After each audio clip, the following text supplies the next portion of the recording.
Nghe này, hãy thành thật với nhau một chút. Có phải bạn đang cảm thấy mình giống như một cục pin đã cạn sạch năng lượng nhưng vẫn cố ép bản thân phải chạy tiếp không? Có phải bạn đang sống một cuộc đời mà ở đó bạn luôn chân luôn tay lo lắng cho chén cơm manh áo, cho cảm xúc vui buồn của tất cả mọi người xung quanh, để rồi khi đêm về, bạn nhìn lại cái chén của chính mình và nhận ra nó trống rỗng. Bạn trở thành cái phao cứu sinh cho cả thế giới. Ai gặp khó khăn cũng tìm đến bạn, ai cần vay tiền cũng nhớ đến bạn, ai cần chút bầu tâm sự cũng gọi tên bạn. Bạn là người hùng trong câu chuyện của họ. Nhưng cay đắng thay, khi chính bạn chơi với giữa dòng nước xoáy của cuộc đời, bạn ngước mắt nhìn quanh và chỉ thấy sự im lặng đến rợn người. Chỉ có tiếng dế kêu, không một bàn tay nào đưa ra cả. Cảm giác đó, tôi biết, nó quen thuộc đến đau lòng, phải không? Đó chính là lúc chúng ta va phải một sự thật trần trụi, một chân lý cổ xưa mà có lẽ bấy lâu nay bạn đã vô tình phớt lờ. Một chân lý đã tồn tại từ thời của những triết gia khắc kỷ lỗi lạc. Nhưng đến tận bây giờ, giữa cái thế giới ồn ào và vội vã này, nó mới thực sự thấm thía. Chủ nghĩa khắc kỷ hay Stoicism không phải là dạy bạn trở thành một hòn đá vô cảm, cắn răng chịu đựng nỗi đau. Không hề. Nó dạy bạn cách tìm ra sức mạnh khủng khiếp từ việc biết nói không. Nó dạy bạn cách ưu tiên bản thân mình trước, không phải vì ích kỷ, mà để bạn có đủ sức lực mà tử tế với người khác một cách bền vững. Nó là nghệ thuật của việc ngừng tự châm lửa đốt cháy chính mình chỉ để sưởi ấm cho người khác. Nếu bạn thấy mình trong những lời tôi vừa nói thì đừng đi đâu cả. Hôm nay chúng ta sẽ không nói những lời sáo rỗng. Chúng ta sẽ cùng nhau mổ xẻ tận cùng cái gọi là lòng tốt, để xem khi nào thì nó biến thành lưỡi dao quay ngược lại đâm nát cuộc đời bạn. Tôi chỉ xin bạn một điều duy nhất, đừng tua nhanh. Nếu bạn đã tìm đến video này, nghĩa là bạn đã khác biệt với đám đông hời hợt ngoài kia rồi. Hãy coi mình là một ngoại lệ và hành xử như một ngoại lệ. Hãy lắng nghe từng lời, ngẫm từng ý. Hãy tưởng tượng thế này, bạn là người mà ai cũng có thể dựa vào. Bạn luôn nói có với mọi lời nhờ vả, mọi cuộc hẹn, mọi ân huệ. Cảm giác được người khác cần đến, nó gây nghiện lắm, đúng không? Nó khiến bạn cảm thấy mình quan trọng, mình có giá trị, mình là người giải quyết vấn đề. Nhưng cái giá phải trả là gì? Đó là một cái bẫy ngọt ngào. Mỗi lần bạn gật đầu với người khác trong khi thâm tâm muốn từ chối là một lần bạn đang tự cắt đi một mảnh nhỏ của linh hồn mình. Bạn cho đi miếng này, miếng kia, chút thời gian này, chút năng lượng kia. Cứ thế, từng chút một, cho đến một ngày đẹp trời, bạn cùa tay vào trong lồng ngực mình để tìm kiếm chút sức mạnh cho bản thân. Thì hỡi ôi, chẳng còn gì sót lại cả. Bạn rỗng tuếch và khi gió đổi chiều, khi bạn là người gục ngã, bạn bàng hoàng nhận ra mình đang đứng trơ trọi một mình giữa sa mạc. Tại sao ư? Bởi vì bạn đã đem tặng hết tất cả những gì mình có rồi. Đây chính là lúc sự uyên bác của Marcus Aurelius, vị hoàng đế La Mã vĩ đại, một triết gia khắc kỷ lỗi lạc, cần được đánh thức. Ông luôn nhấn mạnh một điều cốt tử: tự chăm sóc bản thân không phải là một lựa chọn, nó là nền tảng bắt buộc. Ông tin rằng chúng ta không thể phục vụ bất kỳ ai, không thể giúp ích cho đời nếu bản thân chúng ta còn đang rệu rã. Ông lập luận rằng sự an ổn của chính mình là cái móng nhà vững chãi. Nếu cái móng ấy nứt toác thì mọi thứ lầu son gác tía bạn xây lên bằng lòng tốt cũng sẽ sụp đổ trong chớp mắt. Để tôi kể cho bạn nghe một câu chuyện, một phép ẩn dụ về hai người hàng xóm và những khu vườn của họ. Câu chuyện này sẽ lột tả chính xác bi kịch mà rất nhiều người tốt bụng đang mắc phải. Người hàng xóm thứ nhất, hãy gọi anh ta là người khắc kỷ. Anh ta dành thời gian mỗi sáng sớm để chăm bón cho khu vườn của chính mình trước. Anh ta tưới nước, nhổ cỏ, bắt sâu, đảm bảo rằng từng cái cây ngọn cỏ trong vườn nhà mình đều xanh tốt, khỏe mạnh. Và vì khu vườn của anh ta quá trù phú, hoa trái chĩu cành, nên anh ta luôn có dư thừa để mang sang biếu tặng những người xung quanh. Anh ta cho đi từ sự dư dả, từ sự thịnh vượng của chính mình. Ngược lại, người hàng xóm thứ hai, đại diện cho những người mắc hội chứng, làm hài lòng người khác. Anh ta quá bận rộn chạy sang vườn nhà người này, vườn nhà người kia để giúp họ tưới cây, giúp họ sửa hàng rào. Anh ta làm việc quần quật cả ngày lo chuyện bao đồng. Nhưng khi chiều tà, anh ta lê bước về nhà, nhìn lại khu vườn của chính mình thì ôi thôi, cỏ dại mọc tùm, cây cối héo rũ, đất đai nứt nẻ, khu vườn của anh ta chết dần chết mòn vì bị bỏ bê. Và đến lúc đó, anh ta chẳng còn lấy một quả ngọt nào để ăn, chứ đừng nói là để cho ai khác. Bài học ở đây đau đớn nhưng cực kỳ thấm thía. Bạn buộc phải chăm sóc khu vườn của mình trước, đừng để nó hoang tàn trong khi đi vun vén cho thiên hạ. Điều này không có nghĩa là bạn trở nên lạnh lùng hay ích kỷ. Chủ nghĩa khắc kỷ dạy chúng ta về sự cân bằng và tính bền vững. Khi bạn định giúp ai đó, hãy tự hỏi, sự giúp đỡ này có bền vững không? Mình có đang tự giết chết cảm xúc của mình để làm điều này không? Epictetus, một nô lệ trở thành triết gia vĩ đại, đã từng nói một câu để đời: không phải những gì xảy ra với bạn làm bạn tổn thương, mà chính là cách bạn phản ứng với nó. Áp dụng vào câu chuyện lòng tốt, câu nói này nhắc nhở chúng ta rằng bạn hoàn toàn có quyền lựa chọn, bạn có quyền năng để nói không. Bạn có quyền từ chối những yêu cầu vô lý để bảo vệ khu vườn tâm hồn của mình. Đừng để lòng tốt trở thành con dao hai lưỡi cứa vào da thịt bạn mỗi ngày. Và không chỉ có các triết gia khắc kỷ, ngay cả Plato, một ngọn hải đăng của triết học phương Tây, cũng nhấn mạnh tầm quan trọng của việc biết mình. Trong bối cảnh của sự hào phóng, biết mình nghĩa là nhận diện rõ giới hạn chịu đựng của bản thân. Bạn phải hiểu rằng sự giúp đỡ chân chính chỉ có giá trị khi nó xuất phát từ một vị thế của sức mạnh, của sự ổn định, chứ không phải từ sự kiệt quệ và thiếu thốn. Làm sao bạn có thể kéo người khác lên khỏi vũng bùn khi chính chân bạn cũng đang lún sâu không rút ra được? Rồi đến Carl Jung, người khổng lồ của tâm lý học hiện đại, ông có một câu nói khiến bất cứ ai cũng phải giật mình: kẻ nhìn ra ngoài thì mơ mộng, kẻ nhìn vào trong thì tỉnh thức. Câu nói này như một cái tát vào những ai đang mải mê chạy theo sự công nhận của thế giới bên ngoài. Nó thúc giục chúng ta phải quay vào bên trong, soi dọi lại nội tâm mình. Đừng mơ mộng rằng việc hy sinh cho người khác sẽ mang lại hạnh phúc nếu như bên trong bạn đang gào thét vì mệt mỏi. Đừng phung phí năng lượng quý giá của mình cho những đòi hỏi bất tận của xã hội để rồi đánh đổi lấy sự bình an trong tâm hồn. Các nhà khắc kỷ như Seneca, Marcus Aurelius và Epictetus đều tôn thờ sự thuần khiết của hành động. Họ tin vào việc làm điều đúng đắn chỉ vì nó đúng, chứ không phải vì mong cầu một tràng pháo tay hay một tấm huy chương. Seneca, đặc biệt, có những quan điểm rất sâu sắc về sự hào phóng. Với ông, sự hào phóng đích thực không bao giờ đi kèm với đôi mắt liếc ngang, liếc dọc tìm kiếm sự tán thưởng. Nó đơn giản là cho đi, vì đó là lẽ phải. Ông nói, chúng ta nên cho đi như cách chúng ta muốn nhận lại, vui vẻ, nhanh chóng và không do dự, vì chẳng có chút ân điển nào trong một ân huệ mà cứ dính chặt vào ngón tay người cho. Hãy thử tưởng tượng xem, cảm giác khi bạn giúp ai đó chỉ đơn thuần để nhìn thấy nụ cười nhẹ nhõm trên gương mặt họ, không hề có một toán tính ngầm, không hề có một cuốn sổ nợ vô hình ghi chép trong đầu xem nó nợ mình cái gì. Đó mới là trái tim của sự hào phóng theo kiểu khắc kỷ. Đó là sự cho đi từ tâm thế của kẻ giàu có về tinh thần, giàu có về lòng trắc ẩn, chứ không nhất thiết phải là tiền bạc. Khi chúng ta cho đi mà trong lòng nơm nớp chờ đợi sự đền đáp, chờ đợi người ta phải biết ơn mình, thì, thưa bạn, đó không phải là cho đi, đó là buôn bán, đó là giao dịch thương mại trá hình. Và hãy thành thật với nhau đi, cuộc đời này vốn dĩ đã quá phức tạp và đẹp đẽ, đừng hạ thấp nó xuống thành những cuộc mặc cả rẻ tiền như vậy. Triết lý này hòa quyện tuyệt vời với những gì Aristotle đã nói về các đức hạnh. Ông tin rằng đức hạnh thực sự nằm ở việc tìm thấy niềm vui ngay trong chính hành động tốt đẹp đó, chứ không phải ở những phần thưởng hào nhoáng bên ngoài. Điều này khớp hoàn toàn với góc nhìn khắc kỷ. Hãy tìm thấy niềm vui khi bạn chìa tay ra giúp đỡ, niềm vui khi biết mình đã tạo ra một gợn sóng nhỏ thay đổi cuộc đời ai đó, dù là nhỏ nhất. Plato cũng nhấn mạnh việc hành động theo những lý tưởng cao đẹp nhất của chúng ta, bất chấp kết quả ra sao. Cách tiếp cận này có nghĩa là bạn hào phóng vì sự hào phóng đó phản ánh con người mà bạn khao khát trở thành, chứ không phải vì bạn đang đầu tư để kiếm lời. Đó là sự trung thành với lý tưởng sống, là hiện thân của những giá trị cao quý mà bạn theo đuổi. Và rồi, chúng ta có góc nhìn tâm lý học cực kỳ thú vị từ Carl Jung về cái bóng, shadow và mặt nạ. Đó là những phần chúng ta phô diễn ra cho thiên hạ thấy và những góc tối chúng ta giấu nhẹm đi. Jung khuyến khích chúng ta phải hợp nhất tất cả những mảnh ghép đó lại. Điều này bao gồm cả việc thừa nhận niềm vui sướng khi được cho đi mà không toan tính. Đó là một hành động sâu sắc của việc hợp nhất bản thân và sống thật. Epictetus nhắc nhở chúng ta một điều cốt lõi: chúng ta kiểm soát ý định và hành động của mình, nhưng tuyệt đối không kiểm soát được kết quả của chúng. Vì vậy, khi bạn cho đi, hãy làm điều đó từ một vị thế của người nắm quyền kiểm soát. Tôi chọn hào phóng, tôi chọn tử tế, và tôi không bận tâm liệu người ta có trả ơn hay không, hay người ta có phản bội lòng tốt của tôi hay không. Điều đó nằm ngoài tầm với của tôi. Tư duy này mang lại sức mạnh khủng khiếp. Nó chuyển dịch sự tập trung của bạn từ việc thế giới nợ tôi cái gì sang việc tôi có thể đóng góp gì cho thế giới. Và đây là mấu chốt. Cho đi mà không mong cầu nhận lại không chỉ là một hành động cao thượng, nó là sự giải thoát. Nó giải phóng bạn khỏi những thất vọng ê chề khi kỳ vọng không được đáp ứng. Nó giải thoát bạn khỏi sự cay đắng của cảm giác bị lợi dụng, bị qua cầu rút ván. Nó giữ cho ngọn lửa hào phóng trong bạn luôn rực sáng, sưởi ấm cuộc đời bạn và những người xung quanh, thay vì thiêu rụi bạn trong sự hậm hực. Nhưng khoan đã, cuộc đời đâu đơn giản như những dòng lý thuyết suông.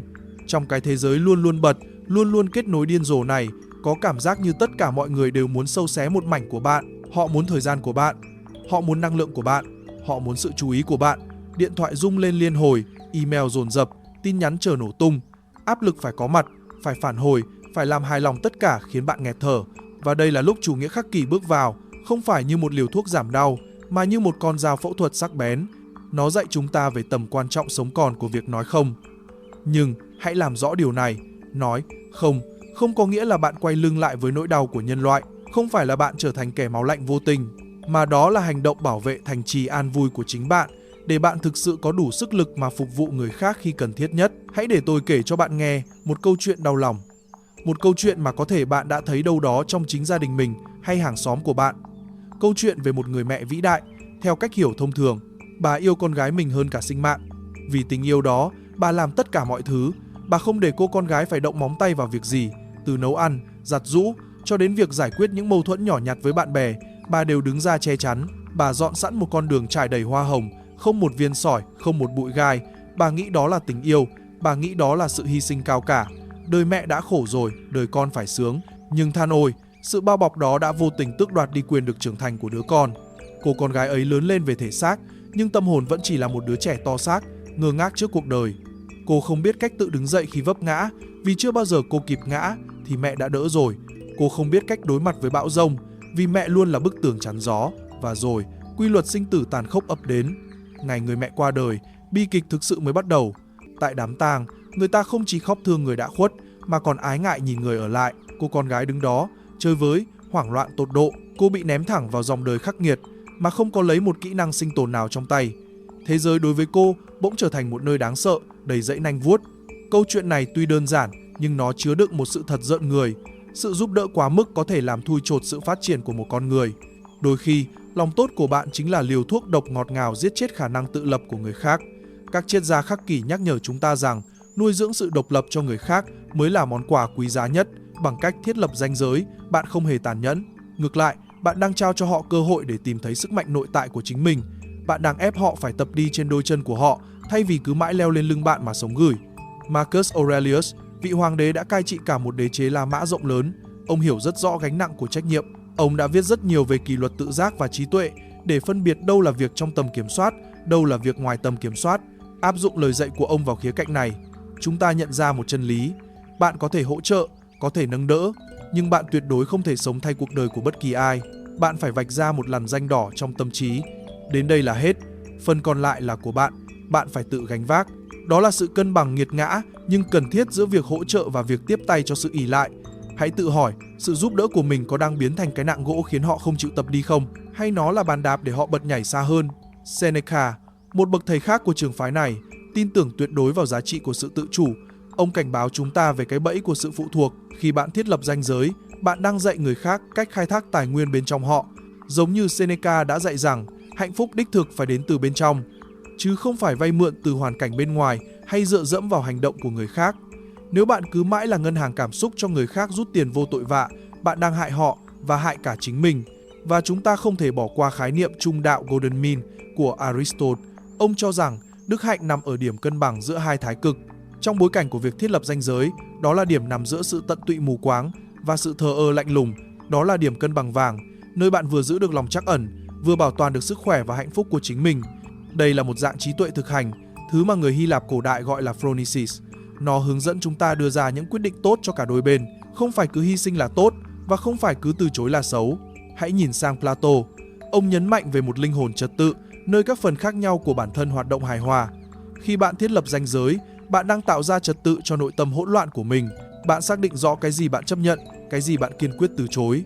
Bạn đang sắp xếp lại ngôi nhà tâm trí, đảm bảo rằng lý trí, cảm xúc và ham muốn của bạn đang nhìn về một hướng. Sự hài hòa bên trong này cho phép bạn tương tác với thế giới một cách hiệu quả hơn gấp ngàn lần so với một kẻ dối trí luôn cố gắng làm hài lòng tất cả. Dưới góc nhìn của tâm lý học chiều sâu, Carl Jung có thể sẽ nói rằng thiết lập ranh giới là một phần thiết yếu của quá trình cá nhân hóa, individuation, quá trình trở thành phiên bản trọn vẹn nhất của chính mình. Bằng cách vạch rõ đâu là nơi tôi kết thúc và đâu là nơi bạn bắt đầu, chúng ta không chỉ bảo vệ năng lượng tâm thần của mình mà còn khuyến khích người khác dấn thân vào hành trình tự khám phá của riêng họ. Có một bài học xương máu mà rất nhiều người trong chúng ta phải trả giá đắt mới học được. Cái rủi ro của việc luôn luôn có mặt. Khi bạn xây dựng hình ảnh là một người gọi đâu có đó, luôn sẵn sàng vứt bỏ mọi thứ trên tay để chạy theo tiếng gọi của người khác, bạn đang tự hạ thấp giá trị của mình. Bạn biết điều gì sẽ xảy ra không? Bạn trở thành một món đồ hiển nhiên phải có. Bạn giống như chiếc xe máy cũ kỹ ở góc nhà. Người ta mặc định sáng nào đạp cũng nổ. Người ta cứ thế leo lên đi mà chẳng bao giờ thèm quan tâm xem nó có cần thay dầu, bảo dưỡng hay không. Cho đến ngày chiếc xe chết máy giữa đường, họ bực bội, họ đá vào bánh xe và trách móc. Sao lại hỏng vào lúc này? Họ quên mất rằng bạn cũng là con người. Bạn cũng biết đau, biết mệt và biết tổn thương. Nhưng nghe này, đây là lúc sự chuyển hóa diễn ra. Một khoảnh khắc thay đổi vận mệnh mà chủ nghĩa khắc kỷ có thể dẫn lối cho bạn. Khi bạn bắt đầu thiết lập ranh giới, khi bạn dám nhìn thẳng vào mắt ai đó và nói, không một cách quyết đoán, nhưng lịch sự khi hoàn cảnh đòi hỏi. Bạn đang kích hoạt một sự thay đổi sâu sắc, đó không đơn thuần là từ chối một lời nhờ vả, đó là một tuyên ngôn hùng hồn. Bạn đang gửi đi một tín hiệu mạnh mẽ đến vũ trụ và những người xung quanh. Tôi tôn trọng thời gian của tôi tôn trọng năng lượng của tôi. Marcus Aurelius có lẽ sẽ gọi đây là hành động của lòng tự trọng. Ông có một câu nói kinh điển, không phải hành động của người khác làm phiền chúng ta, mà là sự phán xét của chúng ta về những hành động đó. Trong bối cảnh này, quyết định thiết lập ranh giới chính là một phán quyết rằng sự bình yên của tôi là tối thượng. Tôi không cho phép sự hỗn loạn của bạn xâm lấn vào lãnh thổ bình yên của tôi. Seneca bổ sung thêm một lớp ý nghĩa tuyệt vời cho tư duy này. Ông dạy rằng tự do đích thực đến từ bên trong, từ việc làm chủ chính mình. Khi bạn chọn cách nói không, bạn đang thực hành sự tự do đó. Bạn chứng minh rằng thời gian và sức lực này là tài sản của riêng bạn, do bạn toàn quyền định đoạt, chứ không phải là thứ rẻ rúng trôi nổi theo ý muốn thất thường của người khác. Epictetus, với sự sắc sảo thường thấy, sẽ nhắc nhở chúng ta, bạn không thể kiểm soát việc người khác nghĩ gì về bạn khi bạn từ chối họ. Họ có thể giận, họ có thể thất vọng, họ có thể nói xấu bạn, mặc kệ họ. Đó là việc của họ. Việc của bạn là kiểm soát hành động của chính mình. Thiết lập ranh giới là bài tập thực hành tập trung vào những gì nằm trong tầm tay. Bạn hành động đúng với lương tâm và nguyên tắc của mình. Thế là đủ. Plato có thể sẽ nhìn hành động này qua lăng kính của thuyết hình thái, Theory of Forms. Hình thái lý tưởng của sự giúp đỡ không phải là sự có mặt vô điều kiện 24/7. Không hề. Hình thái lý tưởng là sự giúp đỡ bền vững, tôn trọng sự toàn vẹn của người giúp và phẩm giá của người nhận. Carl Jung, từ góc độ phân tích tâm lý, sẽ gật đầu tán thành rằng việc vạch ra giới hạn là bước đi sống còn để bạn không bị hòa tan vào đám đông. Bằng cách đánh dấu lãnh thổ tâm hồn, bạn định nghĩa tôi là ai trong mối quan hệ với người khác. Nếu không có ranh giới, bạn sẽ trở thành một mớ hỗn độn của những cảm xúc vay mượn, vui theo niềm vui của người khác, buồn theo nỗi buồn của người khác và đánh mất chính bản ngã của mình. Vậy nên, khi bạn bắt đầu biết từ chối, đó là một lời khẳng định đanh thép về giá trị bản thân. Bạn đang nói với thế giới rằng, tôi quý trọng bản thân mình và bạn cũng nên như vậy. Và điều kỳ diệu là gì bạn biết không? Hành động này không làm bạn trở nên kém tử tế đi. Ngược lại, nó nâng cấp sự tử tế của bạn lên một tầm cao mới. Nó cho phép bạn giúp đỡ khi thực sự cần thiết, với 100% năng lượng và sự nhiệt thành, không còn chút gợn của sự oán giận hay kiệt sức. Lúc này, sự giúp đỡ của bạn mới thực sự chất lượng. Đó là sự chuyển dịch từ việc được cần đến needed sang việc được tôn trọng, respected. Bạn không muốn người ta tìm đến bạn chỉ vì bạn dễ dãi. Bạn muốn họ tìm đến bạn vì họ trân trọng giá trị và trí tuệ của bạn. Sự chuyển hóa này không chỉ giải phóng bạn, mà nó còn dạy người khác một bài học về sự tôn trọng. Đó là một con đường hai chiều. Ranh giới của bạn dạy người khác cách đối xử với bạn. Nếu bạn cho phép họ chà đạp lên thời gian của mình, họ sẽ làm thế. Nhưng nếu bạn dựng lên hàng rào bảo vệ, họ sẽ học cách gõ cửa trước khi vào. Hãy nhớ kỹ điều này. Thiết lập ranh giới không phải là dấu hiệu của sự yếu đuối hay ích kỷ.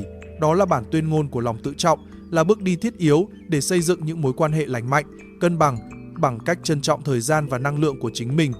Chúng ta dạy người khác cũng phải trân trọng những thứ đó. Sự thay đổi này không chỉ nâng cao cảm giác về giá trị bản thân của bạn, mà còn làm sâu sắc thêm sự tôn trọng mà bạn nhận được từ những người xung quanh. Vậy, sau khi đã cùng nhau lang thang qua những vùng đất gồ ghề của triết học khắc kỷ, sau khi đã mổ xẻ những ngóc ngách tinh vi nhất của lòng tốt, ranh giới và sự tự chăm sóc, điều cốt lõi cuối cùng đọng lại trong lòng bàn tay chúng ta là gì? Đó là một sự giác ngộ chấn động, một sự giác ngộ định hình, lại không chỉ hành động, mà là toàn bộ cách tiếp cận cuộc sống của bạn. Chủ nghĩa khắc kỷ, với bộ rễ cổ xưa và trí tuệ vượt thời gian, không bao giờ là lời kêu gọi chúng ta rút lui vào trong hang đá để trốn tránh thế giới. Nó không dạy chúng ta biến trái tim mình thành sỏi đá, dửng dưng trước nỗi đau của đồng loại, tuyệt đối không. Ngược lại, nó là một lời mời gọi tha thiết để chúng ta dấn thân vào đời sống một cách sâu sắc hơn, khôn ngoan hơn, dấn thân với một sự thấu hiểu rõ ràng về giới hạn của bản thân và một cam kết sắt đá với sự bình an nội tại. Triết lý này dạy chúng ta một sự cân bằng hiếm có và quý giá trong cái thế giới quay cuồng này. Nó chỉ cho chúng ta thấy rằng sự hào phóng đích thực không phải là vắt kiệt mình cho đến giọt máu cuối cùng. Sự hào phóng đích thực là cho đi theo cách làm giàu, cho cả người cho lẫn người nhận. Đó là một dạng lòng tốt bền vững, bám rễ sâu vào sự nhận thức về nhu cầu của chính mình song hành với khát khao chân thành muốn giúp đỡ người khác. Sống một cuộc đời khắc kỷ nghĩa là bạn đang khiêu vũ một điệu nhảy tinh tế giữa việc chăm sóc người khác và chăm sóc chính mình. Đó là sự thừa nhận thẳng thắn rằng chúng ta không thể rót nước từ một cái ly rỗng. Khả năng có mặt của chúng ta vì người khác phụ thuộc hoàn toàn vào việc chúng ta chăm sóc cái ly của mình tốt đến mức nào. Marcus Aurelius, Seneca, Epictetus. Tất cả những bậc hiền triết ấy đều đã chạm tay vào một chân lý vĩ đại. Họ hiểu rằng bình an nội tâm không phải là một trạng thái thụ động, cứ ngồi im là nó đến. Không. Nó là kết quả của những lựa chọn có ý thức. những quyết định quyết liệt về cách chúng ta tương tác với thế giới và nơi chúng ta đặt xuống những giới hạn. Đó là việc tìm thấy niềm vui trong hành động cho đi mà không buộc hạnh phúc của mình vào kết quả hay sự tán dương của thiên hạ. Chủ nghĩa khắc kỷ dạy chúng ta tìm thấy sự trọn vẹn trong việc biết rằng mình đã hành động đúng với nguyên tắc, rằng mình đã đóng góp cho đời theo cách trung thực với giá trị cốt lõi và tôn trọng những giới hạn của bản thân. Và đây có lẽ là phần đẹp đẽ nhất của câu chuyện. Khi chúng ta sống theo những nguyên tắc khắc kỷ này, chúng ta tạo ra một hiệu ứng lan tỏa kỳ diệu. Cách sống của bạn, phong thái điềm tĩnh của bạn, sự tự trọng của bạn sẽ trở thành một hình mẫu sống động cho người khác. Bạn chứng minh cho thế giới thấy rằng hoàn toàn có thể tử tế mà không cần đánh mất mình, hoàn toàn có thể hào phóng mà không cần trở thành một kẻ tử vì đạo. Bạn truyền cảm hứng cho những người xung quanh, con cái bạn, bạn bè bạn, đồng nghiệp bạn để họ tìm thấy sự cân bằng của riêng họ, để họ biết bảo vệ thánh địa bình yên trong tâm hồn trong khi vẫn mở rộng trái tim với cuộc đời. Vậy, bài học mang về ngày hôm nay là gì? Đó là một lời kêu gọi hãy sống một cách táo bạo và trắc ẩn. Hãy sống với sự tỉnh thức sắc bén về nhu cầu của bản thân và của người khác. Đó là lời khích lệ hãy dũng cảm thiết lập những ranh giới, những hàng rào bảo vệ, cho phép chúng ta hiện diện một cách chân thật nhất trong những hành động tử tế của mình. Chủ nghĩa khắc kỷ không phải là quay lưng lại với thế giới, nó là cách để ôm trọn thế giới này một cách trọn vẹn hơn với đôi mắt sáng rõ của một người biết sống tốt là như thế nào. Khi chúng ta khép lại hành trình này, hãy nhớ kỹ, con đường của khắc kỷ không phải là con đường của sự cô độc lạnh lẽo mà là con đường của sự gắn kết sâu sắc. Nó là việc vun đắp một khu vườn bình yên bên trong để từ đó chúng ta có thể mang hoa thơm trái ngọt ra mời gọi cuộc đời mà không sợ mình bị khô héo. Trí tuệ này tuy cổ xưa nhưng lại cấp thiết hơn bao giờ hết trong thời đại ngày nay. Nó mời gọi bạn sống hết mình, ôm lấy sự cân bằng mong manh giữa cho và giữ, giữa việc ở đó vì người khác và tôn trọng chính mình. Và bây giờ, khi những lời này đang lắng xuống, tôi mời bạn hãy tiếp tục khám phá. Trên màn hình ngay lúc này là những video gợi ý giúp bạn đi sâu hơn vào nghệ thuật sống, vào việc tìm kiếm sự hài hòa giữa những đòi hỏi ồn ào của thế giới và tiếng thì thầm của tâm hồn. Hãy cùng nhau tiếp tục trưởng thành, hãy truyền cảm hứng và được truyền cảm hứng khi chúng ta cùng lèo lái con thuyền cuộc đời qua những vùng biển phức tạp nhưng tuyệt đẹp này với trí tuệ, lòng can đảm và một trái tim rộng mở. Cảm ơn bạn đã chia sẻ khoảnh khắc này cùng tôi và cảm ơn vì đã là một phần không thể thiếu của nhịp sống khắc kỷ.